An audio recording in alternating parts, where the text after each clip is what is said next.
अस्सलाम वालेकुम viewers, hope so यार फैन। तो व्यूअर्स, तहसीलदार टेस्ट प्रिपरेशन के हवाले से मैं लेक्चर्स अपलोड कर रहा हूँ। प्रीवियस वीडियोस में हमने डिस्कस किया था वार ऑफ इंडिपेंडेंस को, पाकिस्तान मूवमेंट को, खिलाफत मूवमेंट को।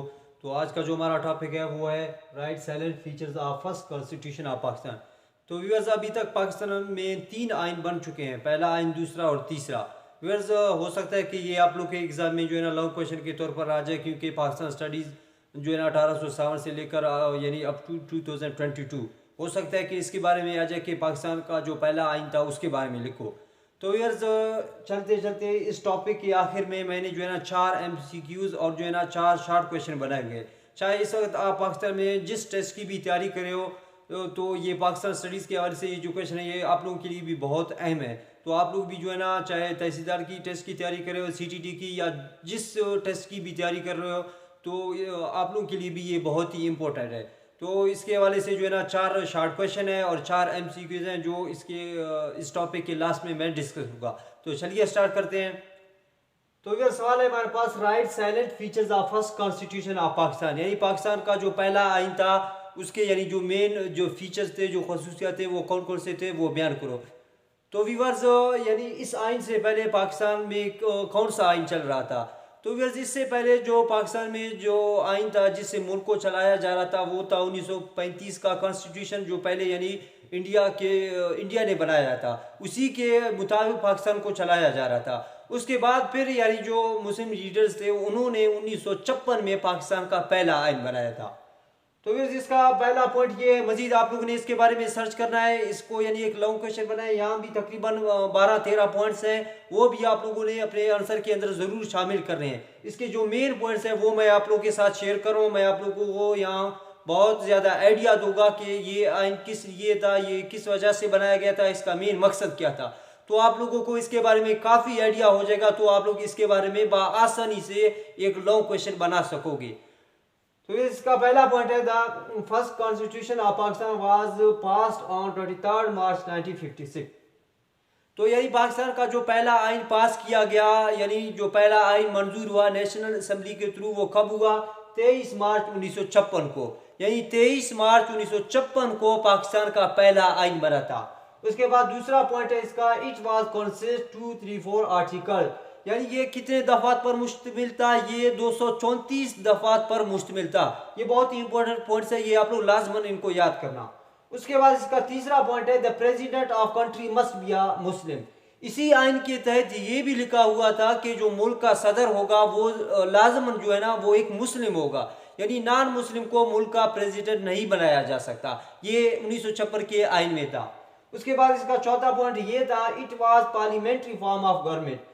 तो ये जो आइन था ये पार्लियामेंट्री शक्ल था गवर्नमेंट का।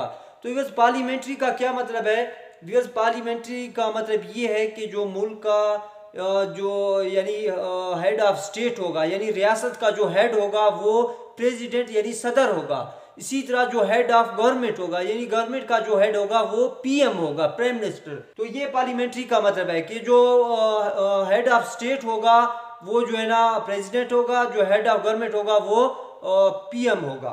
इसका मतलब ये है कि जो 1956 की आइन थी वो पार्लियामेंट्री फॉर्म ऑफ गवर्नमेंट थी। उसके बाद पांचवा पॉइंट है, non Muslims are also considered as citizen of Pakistan and equal rights are given. यानी जो गैर मुस्लिम है उनको भी यानी पाकिस्तान के शहरी तस्लीम किया जाएगा, and equal rights are given, और उनको भी यानी बराबर के हकूक दिए जाएंगे जितना यानी मुसलमानों को दिया जाएगा। यानी सारे आपस में बराबर है, सबको यानी इक्वल राइट्स दिए जाएंगे, चाहे वो मुस्लिम हो चाहे वो नॉन मुस्लिम हो। 1956 के आइन में ये भी लिखा हुआ था। उसके बाद 6 is according to this constitution, इस आइन के मुताबिक the name of country would be Islamic republic Pakistan. यानी इसी आइन के तहत ये भी कहा गया, ये भी लिखा गया कि जो पाकिस्तान का जो नाम होगा वो इस्लामी जमहूरिया पाकिस्तान होगा, इसे इंग्लिश में कहते हैं इस्लामिक रिपब्लिक पाकिस्तान। उसके बाद सातवां पॉइंट है, the 1956 constitution also provided fundamental rights. यानी जो 1956 का आइन था उसने जो है ना ये भी मुहैया किया था जो लोगों के जो फंडामेंटल राइट्स हैं, जो बेसिक राइट्स हैं, जैसे एजुकेशन हो गया। तो व्यूअर्स, 1956 की आइन में जो है ना ये भी पॉइंट ये था कि जो सिटीजन्स हैं उनको यानी फंडामेंटल राइट्स मुहैया किए जाएंगे, जो बुनियादी हकूक़ है लोगों के वो यानी उनको प्रोवाइड किए जाएंगे। उसके बाद 8वां पॉइंट है, according to this constitution the parliament consist one house is known as national assembly. यानी इस आइन के मुताबिक के जो पार्लियामेंट वो यानी कितने हाउसेस पर मुश्तमिल होगा, वो एक हाउस पर मुश्तमिल होगा जिसको क्या कहते हैं, is known as national assembly. यानी इस आइन के मुताबिक ये भी कहा गया कि जो पार्लियामेंट है वो एक हाउस पर मुश्तमिल होगा और उसको क्या कहेंगे, नेशनल असेंबली। उसके बाद 9th one is sovereignty belongs to Allah, no law should be made against Islam. ये भी बात कही गई कि अल्लाह जो है ना, अल्लाह ताला दुनिया के मालिक व खालिक हैं, वो आला है और कोई भी यानी इस तरह का कानून नहीं बनाया जाएगा जो इस्लाम के खिलाफ हो। उसके बाद 10th one is according to this constitution the national language would be Bengali and Urdu. यानी इसी 1956 के आइन के तहत ये भी कहा गया कि जो कौमी ज़बान होगी वो बंगाली और उर्दू होगी।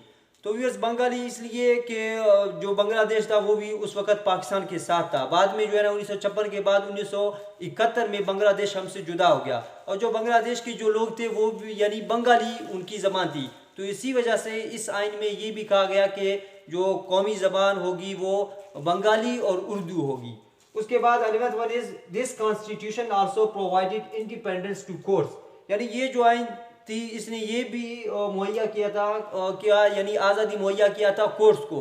यानी जितने भी कोर्ट्स हैं उनको आज़ादी है, जो फैसले करेंगे इंसाफ के साथ जजेस करेंगे, उनके ऊपर यानी कोई कानूनी कार्रवाई कोई यानी ज़बरदस्ती नहीं की जाएगी, कोई यानी इस तरह की नाइंसाफ़ी वाली कोई कार्रवाई नहीं की जाएगी। यानी जो कुछ भी होगा वो जजेस करेंगे अकॉर्डिंग टू दी जस्टिस।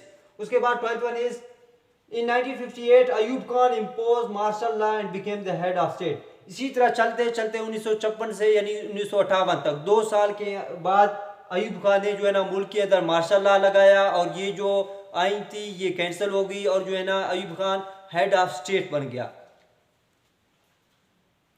तो व्यूअर्स ये थे इसके कुछ पॉइंट्स। अभी जो है ना मैं इसके जो शॉर्ट क्वेश्चन है MCQs हैं वो आप लोग के साथ शेयर करूँगा। तो उसके बाद इसी टॉपिक से मैंने आप लोग के लिए 4 क्वेश्चन बनाए हैं। आप लोग इनको शॉर्ट क्वेश्चन के तौर पर भी याद कर सकते हो क्योंकि तहसीलदार का जो टेस्ट है उसमें शॉर्ट क्वेश्चन भी आएंगे। आप लोग जो है इनको MCQs के तौर पर भी याद कर सकते हो, चाहे आप जिस टेस्ट की भी तैयारी कर रहे हो, CTD हो गया, पुलिस FIA। तो व्यूअर्स अभी जो 1956 का जो कॉन्स्टिट्यूशन था ये हमने पढ़ा था, इससे जो है ना 4 MCQs बन सकते हैं। पहला तो सवाल ये है, जो MCQs है सवाल समझो या आप लोग शॉर्ट क्वेश्चन समझो या MCQ समझो। When Pakistan's first constitution was promulgated, Pakistan का जो पहला आइन था वो कब बना था? तो वो अभी हमने पढ़ा था 23 मार्च 1956।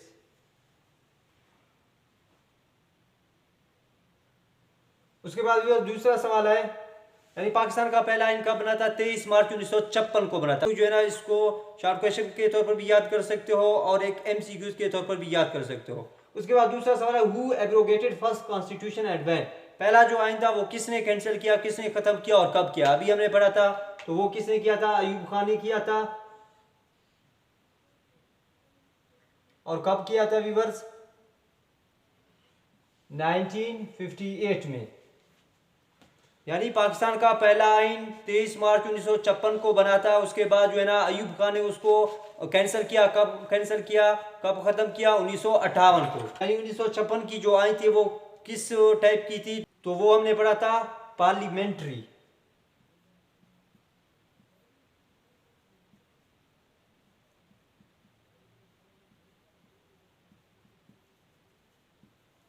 उसके बाद viewers last question is, how many articles did 1956 constitution consist? यानी जो 1956 की आइन थी वो कितने दफात पर मुश्तमिल थी? तो वो है हमारे पास 2, 3, 4 आर्टिकल्स।